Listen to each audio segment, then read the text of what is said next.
right, so as we spoke, I've spent some time with some of you folks, some of the new folks are here, obviously. We've done a lot with the produce program over the last 6-7 months. As a matter of fact, this little group here, I sat in with your training, you know, as I first came on. So with that being said, it's all about changing the culture. Where we thought about as a produce company in the past.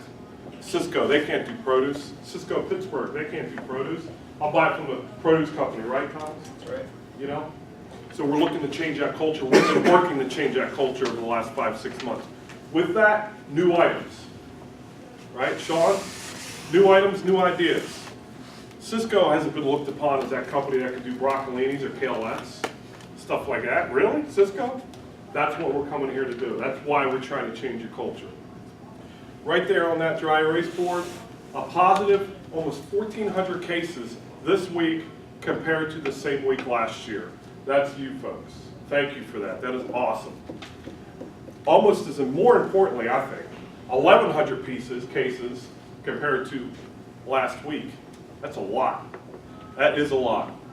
With that being said, whenever you have growth like that, there's going to be a strain on the service level, certainly. You cannot grow like that without running into a little bit of service level issues, and we've certainly seen that. We understand that.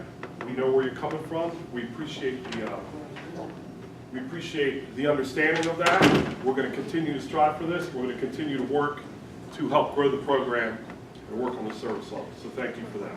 A couple handouts that you already have. First off, have you all been down in your boxes yet downstairs? No. The produce flyer for next week, the conduit of the new items to go out to your customers and say, hey, listen, we're not just a potato, lettuce, onion, tomato guy anymore. We're the one to come to for the new ideas. I told you last month, and I'm going to continuously tell you, we're going to come out with 3 to 4 new items a month. Okay, because we want to be looked upon as that company. That's 36 to 48 items a year, new items a year. If 20 of them, 24 of them stick and the other ones go away, that's 24 new items that we would not have come out with if we didn't give it a shot. So this month, you folks remember the red and yellow grape tomatoes at the Taste of Elegance booth? Okay, 12-1 pint. As usual, anytime we have a new item, communication is paramount, right, Adam? We talked about it. Communication is paramount. It's very important. Okay? Also, everybody knows the whole peeled, the baby carrots peeled with tops, 5-pound box, the regular orange. We're bringing in the rainbow color. You seen a little trend here? Spring. Look outside, it's spring, man. It's a little bit of snow, but color, pretty, menu ideas. Think of customers think of some of your customers who would like this. Okay, think of some of your customers you could talk to about the red and yellow grape tomatoes. The pretty baby carrots, tricolor. Also, baby kale. We have an account up in Ellicottville Brewing Company. Buys 8 cases a week of this on demand. Figured, you know what, let's give it a shot, let's bring it in. Pack 2 1.5 pounders. Baby kale is edible. Adult kale or large leaves of kale isn't. You gotta cut it down or cook it down or shred it in order to eat it. This is a little bit bigger than a microgreen. Another salad-based idea, another salad mix idea. Kale is hot. And lastly, heirloom tomatoes. Think about your customers. Again, pretty, beautiful. They're all on the flyer, they're all in stock. As of now, communicate, it's extremely important. Next off, and this is a piece I'm really proud of, this piece right here. Remember we talked about new ideas and new items? There is not going to be any pricing on this, okay? What this is here is, we got feedback from the field. One of the MAs that has an account out in the woods in northern part of our territory, it said, do you have something that has all this new stuff on it, or just different stuff that some of those small rural accounts really don't know what a broccolini is, or really don't know what a banana pepper looks like? Just something that I can walk in and say, hey, these are the stuff that we have. This is our 1-bite potato medley. This is going to be updated monthly. Why is it going to be updated monthly? We're bringing in new items monthly, okay? Amy did a great job with this. Amy does a great job with a lot of this stuff. Yes, sir? PDF on Chatter? If you're lucky. Yeah. Of course, I'll send them all out. Yeah. I'll send them all out to you this weekend. I'll chatter it, email it as well. Okay? With that being said, part of the culture change is getting on and tying into a company that is actually owned by Sysco called FreshPoint. We've talked about them in the past. We've been buying these. You have the handout with what we're stocking. There's a handout that you have right now of what we're stocking from FreshPoint. That's it. On the back of it is some talking points that you can go to your customers with. Steven's going to take it from here. They're a great partner of ours, and we're going to be doing a lot more with them. How's everybody doing? Doing good. Last session of the day. We'll try to keep it as energizing as possible. With that being said, Sysco Pittsburgh is completely changing the culture. You've heard Robert preach that over and over today. Changing the culture at Pittsburgh, changing the culture at Pittsburgh. And how do we do that?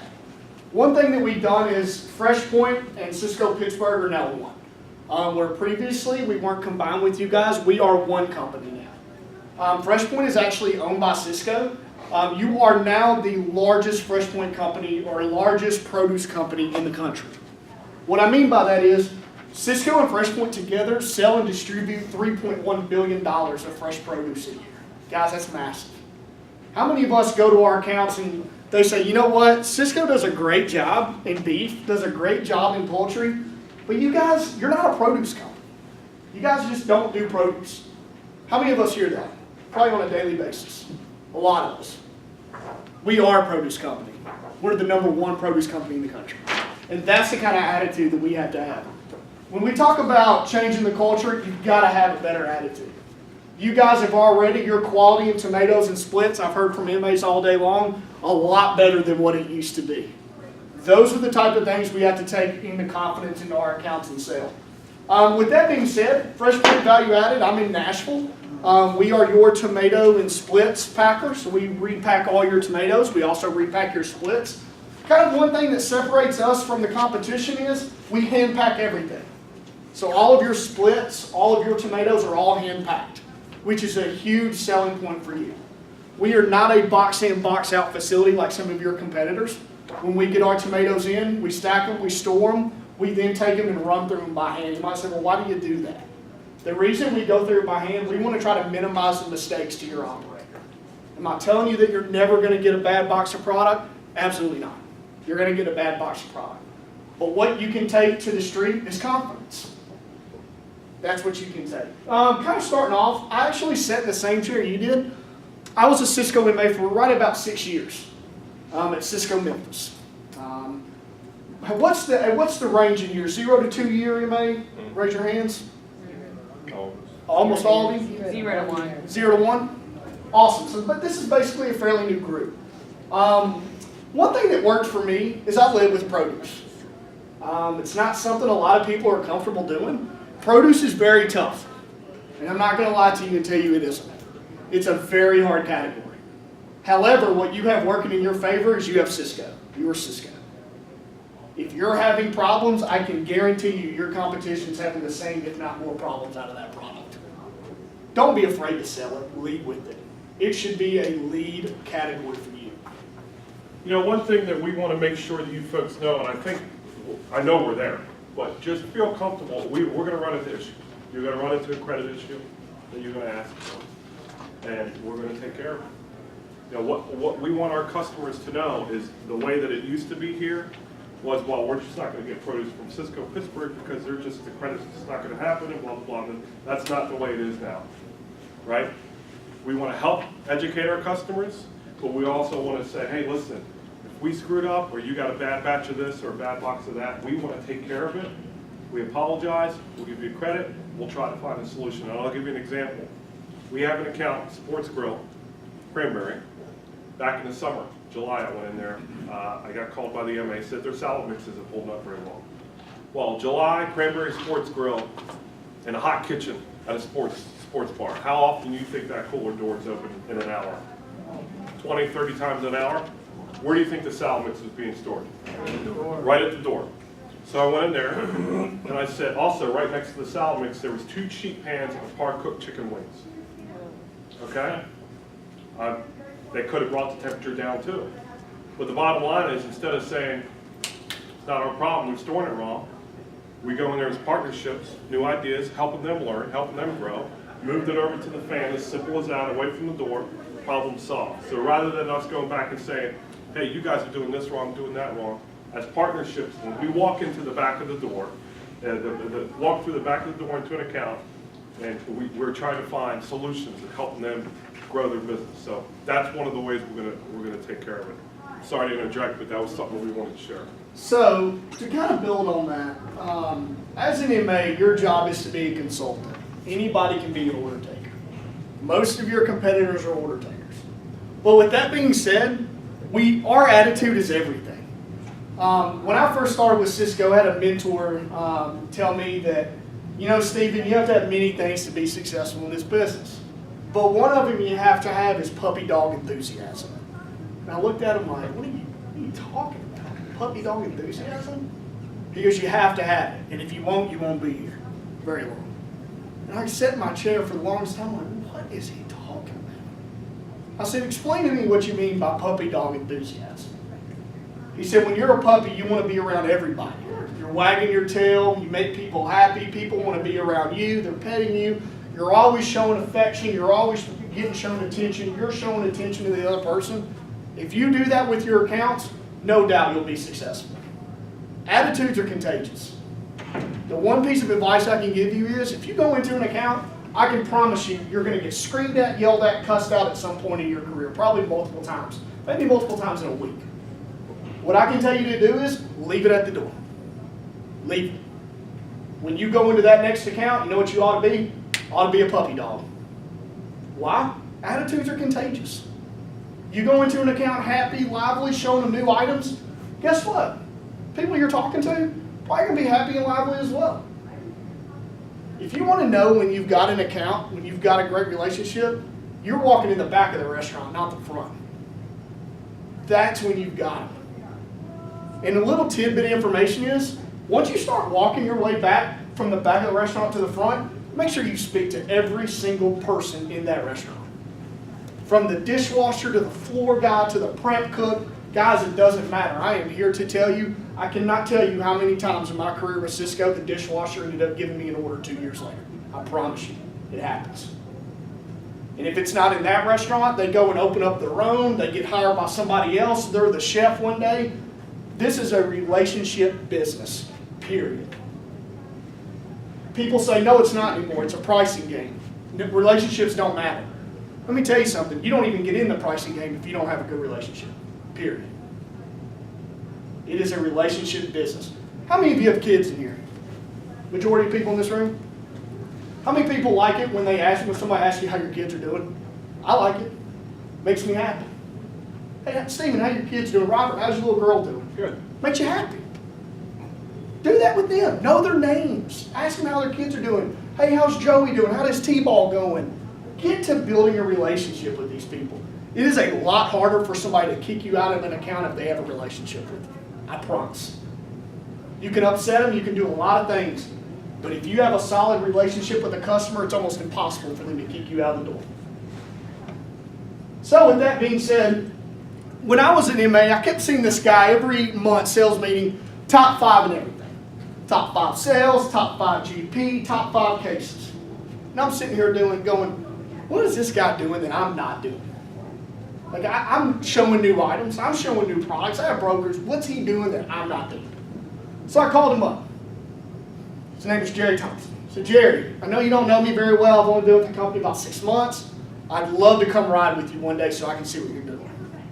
He was like, whatever, man. I mean, you know, come on a Tuesday. You want to come with me. So I met him.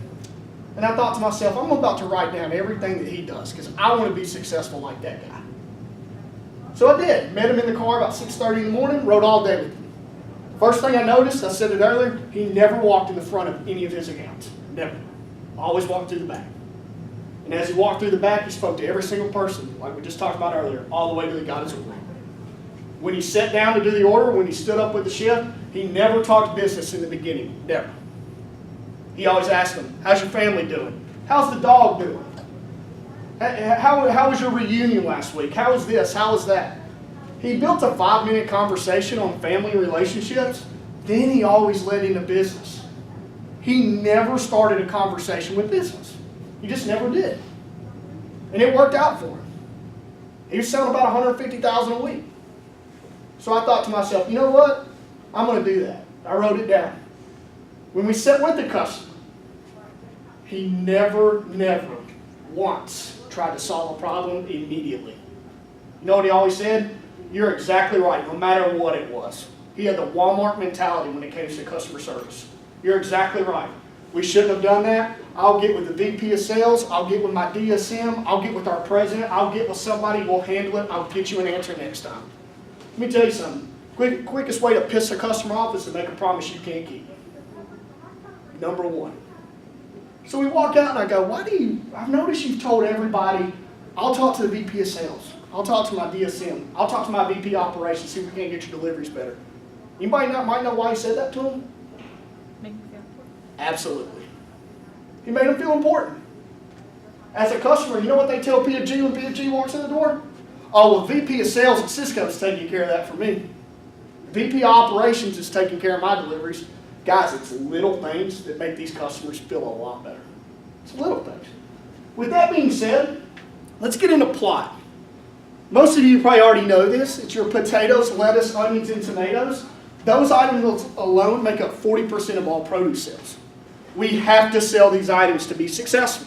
We have to. However, if you want to make money, if you want to make a lot of GP, what do you sell? Value added. You know what's great about value added items? A lot of your competition doesn't have them. It's perfect. Sell them an item your competition doesn't have. What do? You make more margin. It's very easy. You're going to get this told to you all the time. Why should I buy produce from you? I can get it every day from my local produce guy.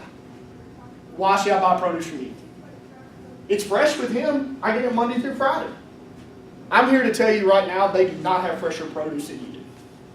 Between FreshPoint and Sysco Pittsburgh, you're getting 4 to 5 West and East Coast loads a day. Or a week, I'm sorry. You know what the local produce guy gets? 1 to 2 maybe. We had an MA tell us last meeting, you know what, that's a great point. I was in one of my accounts and Reinhardt delivers them every day. Doesn't matter if it's 2 boxes, 10 boxes, or 20. Deliver them every day. They were having a problem with their salad mix. He said, so I went in there with the customer, tried to help her even though it wasn't my item. He said, you know what I noticed? Every single box on all the deliveries through the week had the same use by date. What does that tell you? One delivery. One delivery. Guys, just because it comes every day doesn't mean it's fresher. So just remember that. That's a battle you can fight, you can win. You think about it, you go to a steak place, you get a steak. What else comes with that meal? Potato. What else? Mushroom. Usually what, 2 vegetables and a salad? At Sysco, we're taught what? Center of the plate, center of the plate, center of the plate, center of the plate. It's beat into us. And we have to get it. We do. But guess what happens if we're so focused on center of the plate we forget about the produce? You lose 2/3 of the sales on that plate. Anybody know what the dietary guidelines are for K through 12 now? What the program's called? Instead of the pyramid? Half plate. Half plate. Fruits or vegetables. Those kids are going to be consumers eventually. Look at this slide. Notice it says 5 controllable variables that affect produce quality. Can anybody tell me the #1 rejection you get from customers that's not on this list? What's the #1 thing you hear about? Johnny Manziel. Price, cost. Guess what, guys? You can't control that. If you could, you wouldn't be sitting in the chair you're sitting in. It's just how it is. But you know what you can control? You can control information. How many of you look at the market updates that Robert puts out on Chatter every week? Let me tell you something. You don't have to know everything about every produce item. You don't. You know what you have to know? Market information. Knowledge is power in produce. It's always going to be. If you relay market information to your customers, guess what happens? You become the produce guy. Romas are going up next week, something we're going to talk about. From growing conditions. Out in Mexico, the weather patterns have actually hurt the Roma crop. Eastern can't keep up with the demand. So, if I were you, I would send my customers an email tonight. I'd send them a text, say, hey, Mr. Customer, even if you don't, let's just say they don't buy Romas from you. Romas are going up. Shoot them the market update that Robert put out. Just email it to them real quick. You know why? If they don't get the business from you, guess what's going to happen when U.S. Foods or PFG or whoever it may be sells them Romas next week and doesn't tell them the price is going up? You're going to bust them. You know what, then you're going to want to know what they say? Why am I hearing it from Sysco? I should be hearing it from you. Guess who's probably going to end up getting that business? You. Information is power. Use it, it's free. Robert does a fantastic job of giving you that. So number one that can control is receiving. We get deliveries in. How many of our accounts have one person putting up an entire truck? Most of us. What should go in the cooler first? Boom. You want to know why? It's affected by number two, temperature. Temperature is the number one cause of all produce breakdown and decay. So what happens if that produce sits in a hot kitchen for an hour? It's breaking down very quickly. I got a good, sorry to interject, I got a great example of that. About 4 years ago, I was with my former life, I was with a rep. We met at an account. My produce delivery just gotten there. It was May, it was warm, it was getting warmer. And there was about 30 boxes getting stocked. They're walking with outside. So I said, they were stacked up right outside. It was a sunny day. I told the customer, I said, can I put these away for you? No, we got a dishwasher, we'll take care of it. 4 hours later, I come back with the MA, he drops me off my car. And guess what's still sitting outside in the sun? In the same 20 cases. So. How many of us are familiar with FIFO? First in, first out. It ought to be a habit. Like what? Comparing apples to apples. How many times have we heard that at Sysco? It's drilled into. FIFO ought to be the same way. Storage conditions we'll get into in a second in more detail. Proper handling. Like I said, temperature abuse, number one cause of product breakdown. Why is that in produce? It's because your items are predominantly made of water in produce. Cucumbers, 96% water. Tomatoes, 94% water. Yellow bell peppers, 92% water. What happens when produce goes from hot to cold, hot to cold, hot to cold? It sweats, it wilts, it breaks down. This is exactly why produce has to be put up first. This is an awesome sheet handout that you have. I suggest you take it to your customers, educate them, educate the back of the house, blow it up, put it on their cooler. What this tells you is awesome. It tells you where to put items in the cooler, what temperatures of them. It also tells you what items not to put something next to. And what I mean by that is ethylene gas. How many of us are familiar with ethylene gas? A couple? It's a natural hormone that's produced from tomatoes, from avocados, from bananas. It is a ripening agent. It's what ripens the fruit. So, how many of you have ever gone to one of your Hispanic accounts and they say, your avocados and your tomatoes look awesome when they come in. 3 or 4 days later, they're bad. Any of us heard that? If not, you will. That's ethylene gas. If they're setting those two items next to each other, what are they doing? They're just feeding off each other constantly. It's ripening too quickly. It's what's causing them to go bad. You'll also see broccoli florets turning gold on the top, turning yellow. That's ethylene gas. Broccoli is very sensitive to ethylene gas. You'll notice on that sheet it's marked with an E. Or marked with an S, I apologize. Very sensitive. It does not like ethylene gas. Take this sheet, educate your customers, educate them where to put it in the cooler, but also educate them what items not to put it next to. GAP certification. How many of us have heard of this term? Couple? If you don't get anything out of this session, get these next two slides. GAP certification is an acronym for Good Agricultural Practices. In order to sell produce to Sysco, growers have to be GAP certified. It's an audit process. In order to be GAP certified, you have to provide complete traceability from the farm to the fork.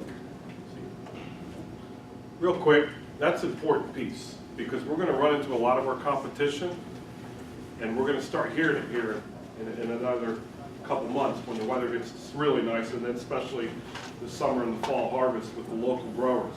We want to buy from the local guy. We want to support the local farmer.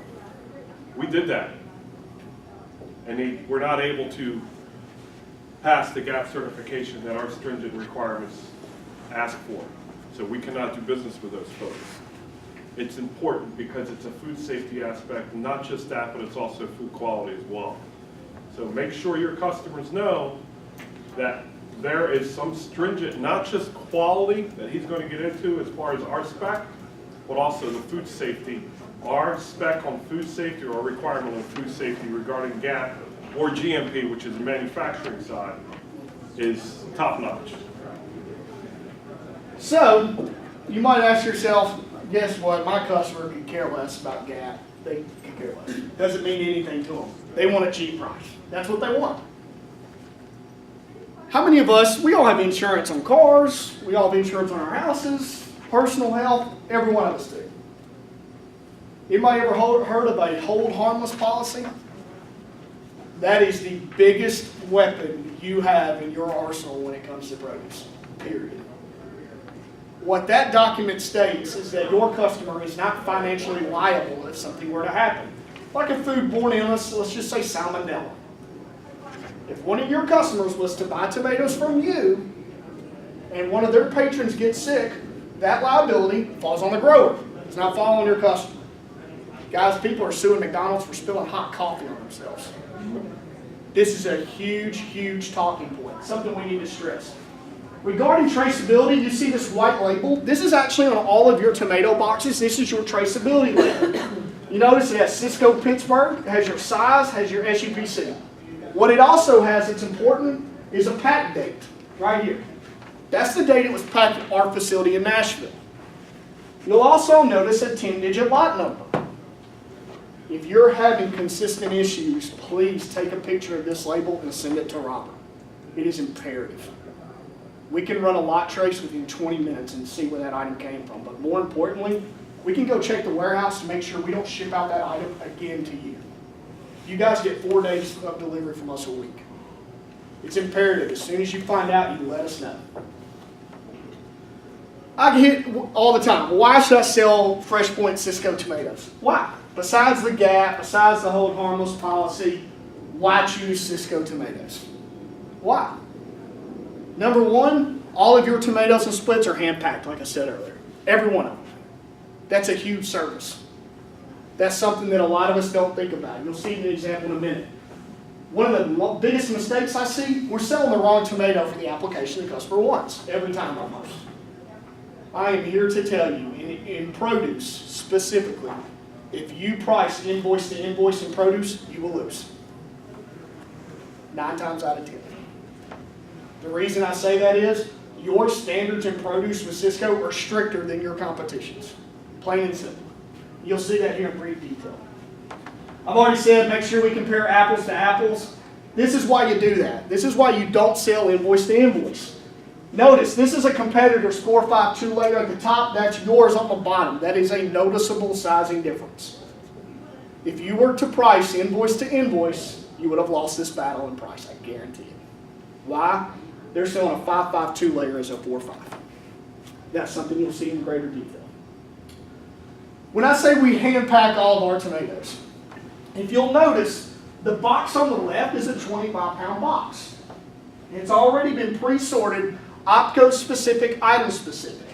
Reason we do that is we can't ship you the same color tomato that I ship Nashville. Why? Nashville's 20 minutes down the road. So we run all items OPCO specific, item specific.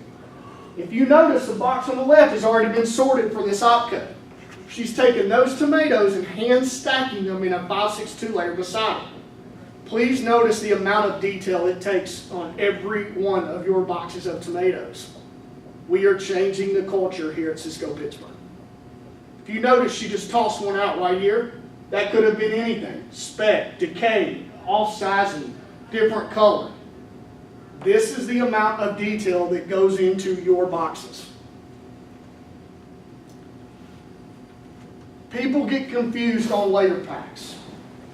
My question all the time is, well, are they 20 pounds? Are your layer packs 20 pounds? Our layer packs are not packed for weight.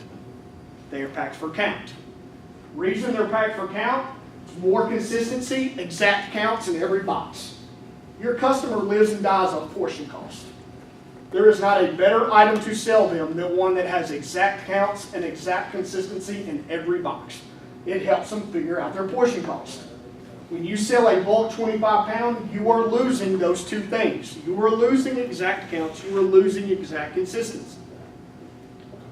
I'm going to go through the tomatoes fairly quickly. We're running short on time. You are probably bringing this item into stock. It is your 4-5 layer. It's a jumbo tomato. If you notice the size, big. Let me reference that, what he said probably. We talked about new items every month, 3 to 4 new items a month, right? April, 4 or 5. So more communication. You guys know I'll over communicate, you know what out of this stuff. More communication to follow, but we're starting to look for our new ideas for our next rollout of new items for April. So If you notice, how many of us have gourmet hamburger places? They're popping up everywhere. This is the exact item you would want to sell them. It is a jumbo slicing tomato. As you can see here, 10 slices on average. If you slice it 3/8 inch, around 400 in a case. Do not make this item harder than it is. A 4-5 is very simple. 20 on the top, 20 on the bottom, 40 in a box. That's it. It's very, very easy. Your 5-5, if you'll notice, you're not stocking this item. It's also an option we're looking at. It is one size smaller than your 4-5 2-layer. One size. You get 8 slices out of a tomato instead of 10 with a 4-5. You're still getting about 400 slices. 25 on the top, 25 on the bottom, 50 in a box. 5-6 2-layer. It's one of your most popular tomatoes at Sysco. Can anybody tell me why? Application. Your operators can dice it, slice it, wedge it, do whatever they want with it. I'm here to tell you, your operators are most likely putting 2 slices of this on a hamburger. I almost promise you. Why are they doing that? They're afraid 1 slice won't cover the portion they need. When you get your 4-5 2-layer in next month, I want you to try something. Go to your customer and say, Mr. Customer, I noticed you're putting 2 slices of 5-6 2-layers on a hamburger. Why? Well, it's because I need to take up more coverage, more bun coverage. You then should say, why don't you try our new 4-5 2-layer? Reason being, you can put 1 slice on a hamburger and you're saving yourself almost a nickel a portion versus putting 2 slices of a 5-6. 4 to 5 cents may not look like a lot. Guys, you're doing 200 hamburgers in a day, 5 to 6 days a week. That's a lot of money. That's where the consulting comes into play. 6-6s, very quickly, that's your Subways of the world, that's your hoagie deli places. Smaller tomato, multiple slices on a bun. When I told you we hand run all tomatoes, this is an example of how one side of your bulk tomatoes are run. You'll notice they go through this assembly line, and we have 6 to 7 ladies that stand in grade for color, quality, and size. Remember, item specific, opco specific. If you notice, the tomatoes going down this side of the line are a little lighter than the ones that they're packing. Since we run item specific, opco specific, that doesn't meet color spec for the item they're running, for the opco they're running. It goes into a separate box to go back into our tomato storage. Why? It's going to ripen up. We'll get another day or 2. It'll ripen up. What you'll also notice here in a second is, with our